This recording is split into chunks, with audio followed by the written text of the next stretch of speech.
골로새 교회는 사랑과 믿음과 소망, 기독교의 본질입니다.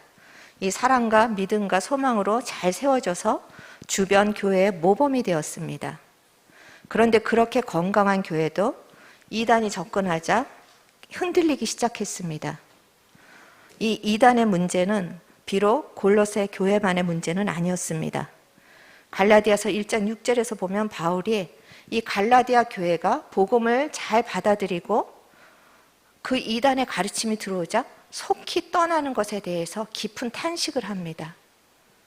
어떻게 그 좋은 복음을, 능력의 복음을, 은혜 복음을 그렇게 기쁨으로 받아놓고 이단이 조금 흔들자 한치의 고민이나 망설임도 없이 그렇게 빨리 떠날 수 있느냐. 탄식을 하면서 바울은 이렇게 이단에 흔들리는 그 초대교회의 문제는 결국 예수 그리스도가 누구인지를 잘 알지 못하기 때문이라고 진단을 했습니다.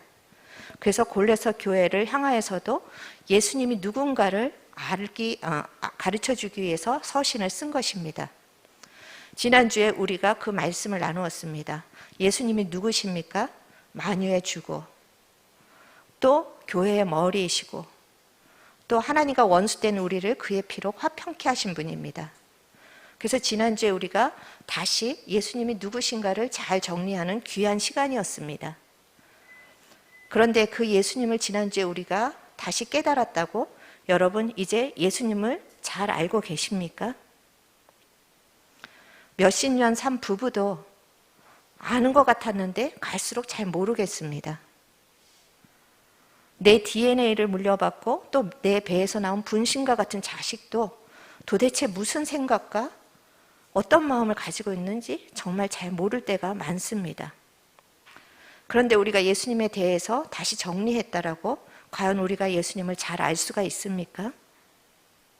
그래서 바울은 이제 예수님이 누구신가를 소개한 다음에 우리가 정말 이 예수님을 만나기 위해서, 정말 우리가 예수님을 잘 알기 위해서 해야 될 그 다음 단계에 대해서 이야기를 합니다.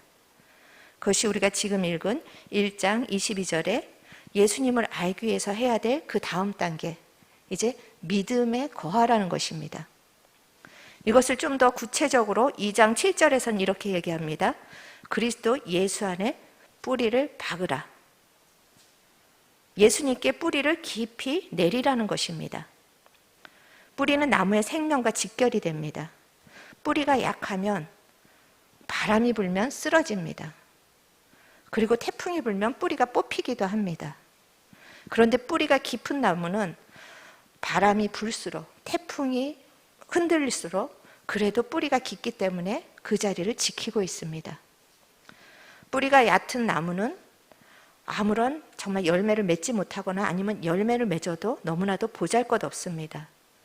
그렇지만 뿌리가 깊은 나무는 풍성하니까 열매를 풍성하게 맺는 것이 특징입니다.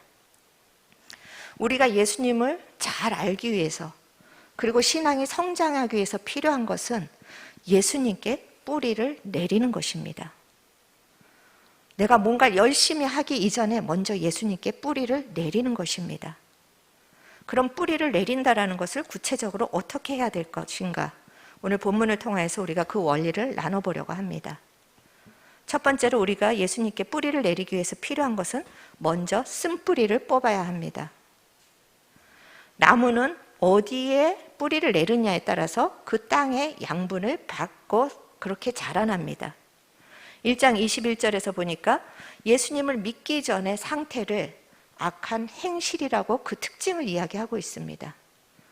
예수님을 믿기 전에 우리는 그래도 선하다고 생각했는데 하나님이 보시기엔 다 악한 행실을 갖고 있다고 그렇게 말씀을 하십니다. 왜냐하면 잘못된 곳에 뿌리를 내렸기 때문입니다. 보이는 것이 전부인 세상에 뿌리를 내렸기 때문에 이제 성공하고 물질을 많이 갖고 뭔가 사람들에게 보여주는 스펙이 있을 때 우리는 그것이 성공했다라고 생각하는 이 뿌리가 여전히 교회 안에도 남아있다라는 것입니다. 조금 잘 되면 교만했다가 또 조금 안 되면 좌절하고 열등감에 시달리고, 이것이 뿌리를 세상에 보이는 것에 내렸기 때문입니다. 그리고 어두움의 뿌리를 내렸기 때문에 어둠의 일들을 은밀히 즐깁니다. 매사가 부정적이고 남들 보는 데선 선한 것 같지만 우리가 상상을 하고 그 모든 남들이 보지 않는 데서 이 어둠의 일들을 은밀하게 우리가 즐기고 있고 또 그 어둠의 생각에서 헤어날 수가 없는 것입니다. 이렇게 우리가 뿌리를 내리되 오늘 말씀은 주 안에서 뿌리를 내리라고 합니다. 우리가 주 아닌 다른 곳에 뿌리를 내리는 것을 성경은 쓴뿌리라고 이야기를 합니다. 그래서 히브리서 12장 15절에 보니까 쓴뿌리가 있으면 자기도 괴롭고 주변에 많은 사람들을 괴롭게 한다는 것입니다. 상처가 있으면 그 상처는 누구에게 받은 것입니까? 사람에게 받은 것입니다. 그래서 얼마나 괴롭습니까? 그런데 그 상처라는 쓴뿌리를 가지고 있으면 또 가해자가 돼서 옆에 사람을 힘들게 한다는 것입니다. 농부들은 농사를 질 때 잡초를 제거하는 것에 목숨을 겁니다. 왜냐하면 그 잡초가 있으면 영양분이 가지 않아서 결실을 맺을 수 없기 때문입니다. 우리에게 쓴뿌리가 있으면 영적으로 성장할 수가 없고 결실을 맺을 수가 없습니다. 그래서 쓴뿌리를 뽑아야 합니다. 저는 여러분 안에 있는 그 모든 쓴뿌리, 상처의 쓴뿌리, 어둠의 쓴뿌리, 어떤 것이라도 이 시간에 성령께서 뽑아주시기를 간절히 축원합니다. 그렇지만 우리가 정말 뽑아야 될 쓴뿌리, 그것은 다른 것에 있습니다. 우리 같이 신명기 29장 18절에서부터 19절을 읽어보시겠습니다. 너희 중에 남자나 여자나 가족이나 집하나 오늘 그 마음이 우리 하나님 여호와를 떠나서 그 모든 민족의 신들에게 가서 섬길까 염려하며 독초와 쑥의 뿌리가 너희 중에 생겨서 이 저주의 말을 듣고도 심중에 스스로 복을 빌어 이르기를 내가 내 마음이 완악하여 젖은 것과 마른 것이 멸망할지라도 내게는 평안이 있으리라 할까 함이라. 여기서 보면은 우리가 정말로 뽑아야 될 쓴뿌리가 무엇이라고 합니까? 독초와 쑥의 뿌리가 난 이유가 그 앞에 보면 무엇입니까?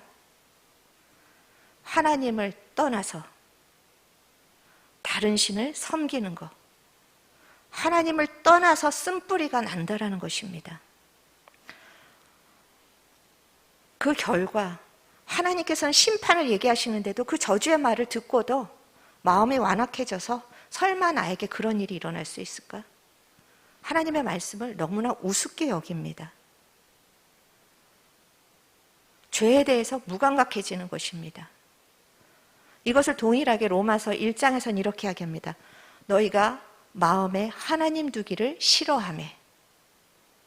우리가 이런 죄의 이런 열매들을 가지고 있는 것은 그 죄의 열매를 우리는 자꾸만 이렇게 하지 말아야지 그렇게 하고 자르고 또 자르고 마음을 결단하지만 결국 그 열매가 맺어지는 건 마음에 하나님을 두기 싫어함에 그 쓴뿌리가 있기 때문에 우리가 그런 일들을 행한다라고 성경은 이야기하고 있습니다.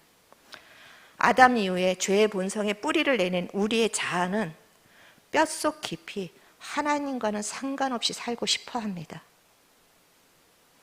정직하게 여러분은 하나님을 마음에 두기를 기뻐하십니까? 그래도 다행히 아멘이 없네요. 하나님을 마음에 두기 기뻐한다라는 게 사실은 속임입니다.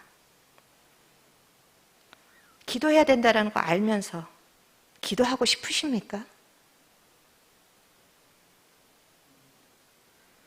어떻게 해서든지 기도하지 않고 TV 보는 건 그렇게 시간이 잘 지나가는데 기도 자리에 앉으려고 하면 얼마나 많은 노력이 필요합니까? 하나님 없이 생각하고 하나님 없이 행동하는 것이 얼마나 편합니까? 말씀을 아는데도 하나님이 이 말씀을 내가 너에게 준 것은 너의 행복을 위해서다. 신명기에서 분명히 그렇게 말씀하시는데도 불구하고 이 말씀이 나를 괴롭히려고 주신 것 같이 무겁기만 합니다. 그리고 우리가 이걸 어떻게 해야 하고 거역하는 영들을 마구 발사합니다. 이것이 우리의 정직한 심령이고 이것이 우리가 하나님을 떠나고자 끊임없이 하나님을 떠나고자 하는 우리의 쓴뿌리인 것입니다. 보이지 않는 하나님과 교제하는 건 싫고 당장 눈에 보이는 사람과 교제하는 건 좋습니다. 당장 나에게 필요한 것을 주시지 않는 하나님을 내가 찾기보다는 당장 나에게 원하는 대로 다 주겠다고 하는 그런 신들에게 우리는 매료가 됩니다. 하나님의 자녀로서 거룩하게 구별하라고 살라는 것은 싫습니다. 그리고 내가 원하는 대로 살도록 하나님이 도와주시기를 바랍니다. 이것이 다 우리 안에 있는 하나님을 떠나서 다른 신을 섬기려고 하는 우리의 쓴뿌리입니다. 그렇기 때문에 이 쓴뿌리가 먼저 정리되지 않으면 우리가 아무리 겉의 사람을 아름답게 꾸미려고 해도, 그리고 겉의 사람에 일어나는 분노나 미움이나 이런 죄를 잘라도 또 올라오고 또 올라오고, 그러다 나중에는 어떻게 합니까? 해도 안 된다, 지친다. 그래서 바울은 1장 23절에서 이제 우리가 신앙의 뿌리를 내리기 위해서는 그 쓴뿌리를 뽑으라는 마음을, 그 말씀을 이제 어떻게 얘기하냐면 신앙의 믿음에 거하라. 하나님을 떠났던 마음을 돌이켜서 이제 믿음에 거하라고 이야기를 하는 것입니다. 그래서 두 번째로 우리가 그리스도 예수의 안에서 뿌리를 내리기 위해서는 예수님께 거해야 합니다. 여기서 믿음에 거하다.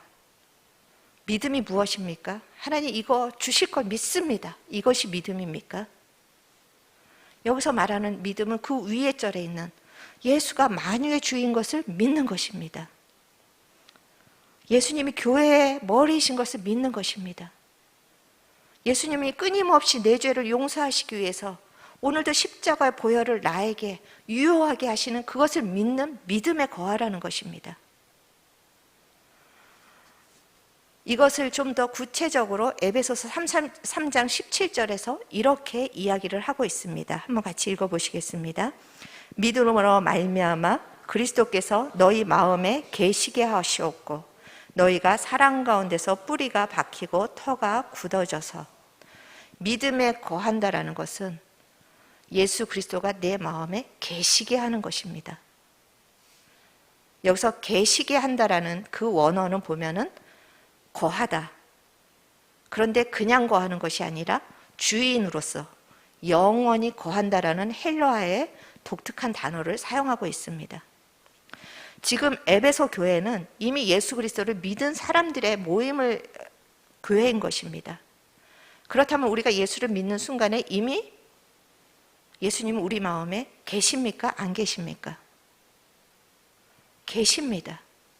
그런데 바울이 이미 에베소 교인들의 마음에 예수님이 계시는데, 성령님이 계시는데 또 바울은 너희 마음에 그리스도가 계시게 하라고 기도를 하는 것입니다. 이 에베소 교인들, 그 마음에 이미 예수님이 계셨지만 그들이 안 계신 것처럼 그렇게 살아가고 있었던 것입니다. 우리도 마찬가지입니다. 우리는 예수를 믿는 순간에 성령님이 우리와 함께 하시면서, 예수님이 우리와 함께 하시면서 떠나지 않으시겠다라고 약속하셨습니다. 여러분의 지금 마음에 예수님이 계십니까? 대답이 없으시네요. 예수님이 계십니까? 네, 계십니다. 내가 믿던 안 믿던 계십니다. 문제는 계신데 없는 것 같이 살아간다는 것입니다. 기도할 때는 예수님이 계십니다. 그런데 내가 삶에서 문제가 생기면 갑자기 예수님이 안 계십니다. 예배할 때는 예수님이 지금 계십니다. 그래서 우리가 예수님 이 자리에 임재해달라고 기도도 하는 것입니다. 그런데 문제는 예배할 때는 계시는 주님이 일상생활 할 때는 안 계시다라는 것입니다. 우리도 에베소 교인처럼 그렇게 살고 있기 때문에 우리가 예수님을 믿는다고 하지만 여전히 우리는 옛날의 본성을 가지고 있는 우리는 마음에 주님을 두기 싫어합니다. 그래서 잠시 교회 나와서 예배드리고 나는 주님과 관계 다 했다라고 스스로에게 면죄부를 제공합니다. 내가 오늘 이 정도 30분 기도했으면 나는 다 했다. 스스로에게 면피를 합니다. 이것은 주님이 마음에 계신 것이 아닙니다. 지금 바울이 믿음에 거하라, 예수 그리스도께 대한 믿음에 거하라, 너희 마음에 그리스도께서 계시게 하라, 이것은 그 단어 자체가 영원히 주인으로 계시게 하라는 것입니다. 1장 23절에 오늘 읽은 말씀 중에 복음의 소망에서 흔들리지 않으면, 여기서 흔들리라는 단어는 옮겨놓는다라는 뜻을 가지고 있는 원어입니다. 원어로 흔들리는 게 아니라 옮기다. 예수 그리스도께서 우리 마음에 계시면 어떤 상황 속에서도 그분을 향한 믿음을 옮기지 말라는 것입니다. 어떤 상황 속에서도 그분을 향한 그 복음이 내 안에 계신 소망을 놓치지 말라는 것입니다. 왜냐하면 우리에게는 소망이 없기 때문입니다. 오직 주님에게만 소망이 있습니다. 그 복음의 소망에서 여러분의 마음을 옮기시면 안 됩니다. 우리는 선한 것도 남들 보기에는 정말 법 없어도 사시겠어요. 어떻게 그렇게 주님의 일을 열정적으로 열심히 이렇게 아름다운 열매를 맺으셨어요. 그렇게 칭찬을 받고 자기도 그렇게 알고 있을지라도 하나님이 진단하시는 우리의 마음은 예레미야에서 심히 부패하였다. 선한 것까지도 부패하였다라는 것입니다. 심지어 하나님의 일 자체도 부패했습니다. 하나님의 일을 하면서 정말 하나님이 계시게 하는 게 아니라 하나님을 이용해서, 하나님 어떻게 하면 내가 좀 더 괜찮은 사람이 될까요? 어떻게 하면 내가 좀 더 영향력 있는 사람이 될까요? 그렇게 기도를 합니다. 저도 초반에는 하나님 이 설교 한 방을 통하여서 우리 성도들이 변화되고 우리 성도들이 생명을 갖고, 그런데 보니까 그 기도의 뿌리에 내가 수치당하지 않게 해주세요. 말은 그렇게 거창하게 하는데 제가 수치당하지 않게 해주세요. 제가 설교 못한다고 비난받지 않게 해주세요. 제가 영향력이 있는 사람이 되게 해주세요. 결국 뿌리가 저였습니다. 부모는 또 어떻습니까? 자기 나름대로 최선을 다해서 아이들을 키웁니다. 그런데 아이들은 뭐라고 합니까? 나는 상처받았다고 합니다. 왜냐하면 부모가 하는 그 사랑도 다 자기의 지혜에서 나온 것이고 자기의 열심에서 나온 거기 때문에 그것은 선한 것의 열매를 맺기가 힘들다라는 것입니다. 주님이 원하시는 것, 자기에게 소망이 없는 것을 알고 복음의 소망에 뿌리를 내리는 것입니다. 세상에서 빚을 져서 갚을 능력이 없을 때 어떻게 합니까? 파산 신고를 합니다. 우리가 우리 자신에게 파산 신고를 하는 것이 주님의 뜻인 것입니다. 내 자신에게 파산 신고를 하고 나는 갚을 능력이, 나는 변화될 능력이 없으니까 주님이 대신 나를 해결해 주세요. 이것이 진정으로 주님이 원하는 것입니다. 세상에서는 긍정적 사고를 하라고 합니다. 그런데 주님 없는 긍정적 사고는 독입니다. 왜냐하면 긍정적 사고로 문제를 덮고 이겨나가지만 그 긍정적 사고 때문에 주님을 찾지 않습니다. 세상에서는 물질이 복이라고 합니다. 그런데 주님 없는 물질은 독입니다. 복이 아니라 독입니다. 그 물질이 주는 풍요로움 때문에, 그 물질이 주는 위로 때문에 주님을 찾지 않기 때문입니다. 그래서 심령이 가난한 자는 복이 있나니, 이거는 문자적으로 심령도 얘기하지만 경제적으로도 내가 가난해서 주님 아니면 먹을 수 없다면 그것이 오히려 복이라고 성경은 이야기합니다. 이렇게 세상의 가치와 주님이 말씀하시는 가치는 다른데 여러분은 지금 어디에 뿌리를 내리고 계십니까? 여러분의 마음에는 무엇으로 차 있습니까? 세상에서는 존경받는 바리새인들, 도덕적으로도 훌륭했습니다. 부족함이 없었습니다. 그런데 그들은 오히려 그 부족함이 없는 것 때문에 주님을 거부했습니다. 그러나 세상에서 비난받고 자기 힘으로는 종교도 통과할 수가 없고 도덕적으로도 무너진 세리와 창기와 귀신 들린 자, 그들은 어떻게 해서도 자기한테는 소망이 없기 때문에 주님의 복음의 소망을 붙잡았습니다. 그리고 누구보다도 깊이 주님을 만나고 누구보다도 깊이 주님을 사랑하는 자가 되었던 것입니다. 나무는 물이 많을 때 뿌리를 깊게 내리지 않습니다. 왜냐하면 물이 많기 때문에 그냥 빨아 올립니다. 그런데 가뭄의 때 나무들은 뿌리를 깊이 깊이 뻗어나갑니다. 어디까지 뻗어나갑니까?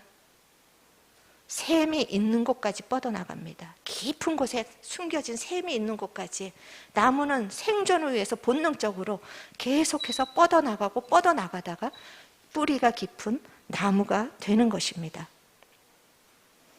여러분의 물이 없는 부족함이 주님께 뿌리를 내리는 소망이 되기를 바랍니다. 여러분 남들보다 두려움이 많습니까? 불안합니까? 오히려 그것을 주님께 뿌리를 내리시는 소망으로 바꾸시기를 바랍니다. 열등감이 많습니까? 안 그런 척, 괜찮은 척, 좋은 척 하지 마시고 있는 모습 그대로 주님께 용납하시는 그 주님께 나가서 뿌리를 내리시기를 축복합니다.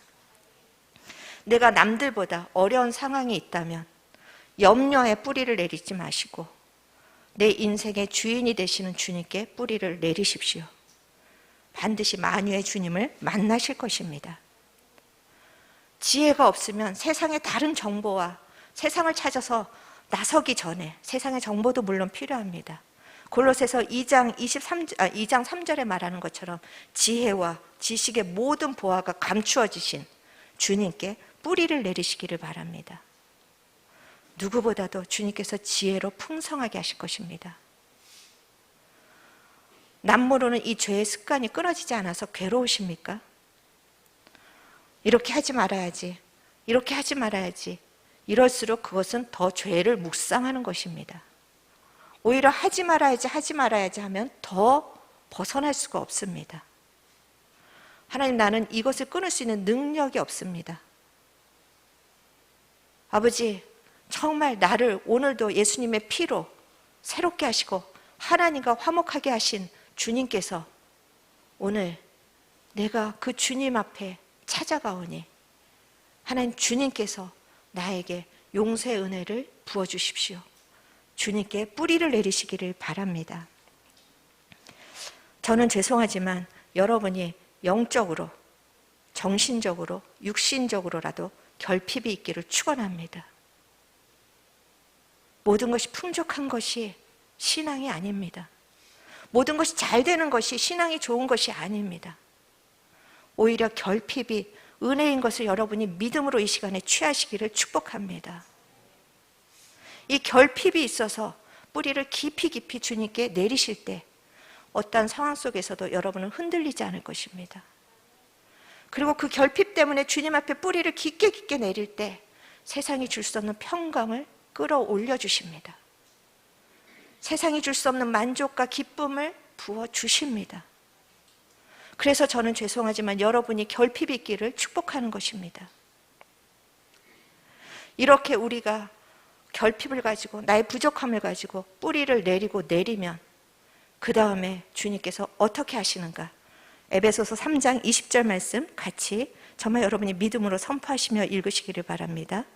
우리 가운데서 역사하시는 능력대로 우리가 구하거나 생각하는 모든 것에 더 넘치도록 능히 하실 이에게. 아멘. 우리가 이렇게 주님 아니면 방법이 없습니다. 이렇게 매달릴 때 누가 일하신답니까? 그렇죠. 하나님이 일하시는데 성령님이 우리에게 역사하시는 능력대로 내 삶 속에서 역사하시는 능력대로 내가 생각한 것 이상으로 넘치도록 하시는, 능히 하시는 그 성령님이 일하신다라는 것입니다. 내가 잘하려고 애쓰는 것이 신앙이 아닙니다. 복음은 내가 이제 예수를 믿었으니까 이제 변화된 삶을 살아라, 이렇게 명령하시는 게 복음이 아닙니다. 여러분이 이 사실을 반드시, 제가 거듭거듭 얘기하는 것이 이것입니다. 이제 내가 예수님을 믿었으니까 이제 잘 살아야지, 이게 복음이 아니라 주님, 나에게는 아무런 힘이 없습니다. 주님의 말씀을 한 자락도 내가 이룰 만한 힘이 없습니다. 왜냐하면 나에겐 선한 것이 아무것도 없기 때문에. 그래서 주님이 필요합니다. 복음의 첫 출발은 마음에 그리스도께 계시게 하는 것입니다. 그리고 그 그리스도께 뿌리를 내리는 것입니다.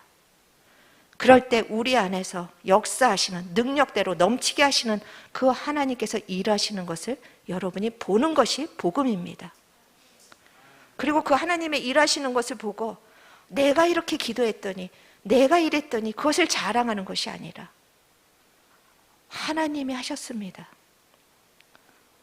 나는 그냥 부족한 대로 있었는데 하나님이 하셨습니다. 이렇게 찬송하고 감사가 넘치게 하는 것이, 이것이 복음입니다. 오늘 바울이 2장 6절에서부터 7절까지 뿌리를 내리고 그 다음에 무엇이라고 표현이 되어 있습니까? 2장 6절에서부터 7절 보면은, 그러므로 너희가 그리스도 예수를 주로 받았으니 그 안에서 행하되 그 안에 뿌리를 박으며, 그 다음에 무엇입니까? 세움을 받아. 내가 세우는 것입니까? 세움을 받는 것입니까? 이것이 복음의 비밀입니다. 내가 한 것은 그냥 뿌리를 내리는 거, 주님 없으면 못 살겠다라고 그냥 하루 종일 부르짖고, 주님 말씀대로 살려고 내가 못 사는 나를 쳐서 마음을 내어드릴 때 우리를 세워주시는 분, 우리를 능력 있게 넘치게 하시는 그분이 성령님이신 것입니다. 이것이 복음의 비밀입니다. 그래서 우리가 할 일은 열심히 내가 변화되자, 열심히 무엇인가를 하자, 그것이 아니라 우리가 할 일은 딱 한 가지 있습니다. 잠언 4장 23절입니다. 같이 읽겠습니다. 모든 지킬 만한 것 중에 더욱 내 마음을 지키라. 생명의 근원이 이에서 남이니라. 아멘. 생명의 근원이 어디에서 납니까? 내가 열심히 하는 거에서 납니까? 내가 스스로 세우고 변화되는 거에서 나옵니까? 마음을 지키는 것에서 생명의 근원이 나온다고 합니다. 자꾸만 여러분이 겉사람을 변화시키려고 노력하지 마십시오. 겉사람을 바꾸려고 노력하는 그 의지를 가지고 마음에 있는 것을 정직하게 보고 그 죄와 절망과 어두움을 정직하게 들고 나가서 주님 앞에서 파산 신고를 하십시오. 그리고 그럼에도 불구하고 예수님이 내 마음속에 계셔서 일하신다라는 것을 바라보십시오. 그리고 주님의 말씀이 나를 통치하시도록 내 마음을 일하라고 내어드리십시오. 미워하지 말아야지 계속해서 여러분 스스로 열매를 맺으려고 하지 말고, 미워하지 말아야 되는 걸 알지만 미움이 계속 올라오는 나는 아무런 능력이 없습니다. 그래서 주님 앞에 두 손 듭니다. 주님, 나를 새롭게 하여 주시옵소서. 내가 이제는 미움을 사랑하지 않겠습니다. 하나님의 말씀이 나를 통치하시기를 원합니다. 이렇게 기대하실 때 반드시 주님을 만나실 것입니다. 그리고 그 주님을 깊이 깊이 알아가실 것입니다. 그리고 이 주님을 마음에 계시게 하는 것, 예배 때, 기도 때만이 아니라 무슨 일을 하든 죽게 하듯 하라, 그 말씀처럼 무슨 일을 하든 이때 주님은 어떻게 이 문제를 보실까? 주님이라면 이때 어떻게 하실까? 주님의 말씀은 이것에 대해서 어떻게 이야기하셨나? 이런 것들을 늘 함께 하시는 주님을 의식하면서 주님과 교통하시는 그 24시간, 주님과 동행하시는 그 전생활가 되기를 축복합니다. 우리가 예수님을 알기 위해서 깊이 뿌리를 내리는 것, 마음을 지키고 마음을 드리는 것밖에는 없습니다. 그렇다면 행동은 절로 열매를 맺습니다.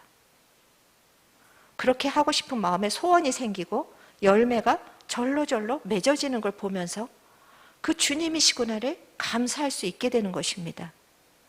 그런데 많은 사람들이 이 작업을 하지 않습니다. 잡초가 무성한 경우를 보면은 두 가지입니다. 농부가 게으르거나 아니면 농부가 다른 일에 정신이 팔려서 돌보지 않거나. 육신은 열심히 가꾸면서 여러분 영을 가꾸는데, 여러분의 마음을 가꾸는 데 게으르지 않습니까? 세상 일이 분주해서 주님 앞에 여러분의 마음을 드릴 여유가 없지는 않습니까? 이것을 제가 끊임없이 말씀드려도 이 작업을 하는 사람의 결과가 우리 교회가 세워지고 이 6년쯤 됐는데 너무나 판이하게 다릅니다. 성품이 더 훌륭하고 능력이 더 많은 사람이 주님을 찾지 않았는 결과와 성품은 부족하지만 능력은 없지만 그 자기 자신 때문에 주님 붙잡고 정말 주님의 은혜가 필요하다라고 그렇게 마음을 주님 앞에 드린 사람의 결과가 다른 것입니다. 다윗이 성공한 비결, 시편에서 보면 내가 항상 여호와를 내 앞에 모심이요. 내가 어려운 광야의 시간에서나 왕이 돼서 세상의 모든 영광을 누리는 그 시간에서나 하나님이 놓으신 그 자리에서 다윗은 항상 자기의 마음을 여호와 앞에 두었다라는 것입니다. 여호와와 생각과 마음과 이 모든 것들을 뜻을 다하고 마음을 다하여서 사랑하고 연합하는데 그가 힘쓴 것은 그것밖에는 없습니다. 그럴 때 주님이 하신 것입니다. 우리는 이 세상에 뿌리 내리도록 부름받은 사람들이 아닙니다. 우리는 예수 그리스도께 뿌리를 내리도록 부름을 받은 사람입니다. 뿌리를 내린다라는 거 한순간에 되지 않습니다. 하지만 우리가 이렇게 24시간 매 초마다 주님이 내 마음에 계시도록 내 마음을 내어드리고 내 인생의 주도권을 내어드리고 내 자신에 대해서는 파산 신고를 하고 그분의 일을 그분이 능력에 넘치도록 하실 일을 기대하면서 뿌리를 내리고 뿌리를 내리다 보면 언젠가 하나님께서 우리에게 꽃을 피우실 날이 반드시 올 것입니다. 열매를 풍성하게 맺을 날을 반드시 보게 하실 것입니다. 그래서 에베소서 1장 23절에서 우리에게 약속하신 말씀, 교회는 그의 몸이니 만물 아래서 만물을 충만하게 하시는 이의 충만함이니라. 아멘. 예수님의 충만이 여러분의 충만이 되기를 축원합니다. 이 교회가 날마다 빈곤한 교회가 아니라 예수님의 지혜와 예수님의 사랑과 예수님의 능력으로 충만하여서 그 충만을 내가 누리고 가정이 누리고 또 이웃에게 나눠주는 복된 우리가 되기를 간절히 축원합니다. 그래서 오늘부터라도 다시 예수님을 여러분의 마음에 계시게 하시고 매사에 모든 일에 매 초마다 뿌리를 내리셔서 예수님을 실질적으로 만나고 성령님을 실질적으로 경험하여서 풍성한 인생을 사는 여러분이 되시기를 주님의 이름으로 축원합니다.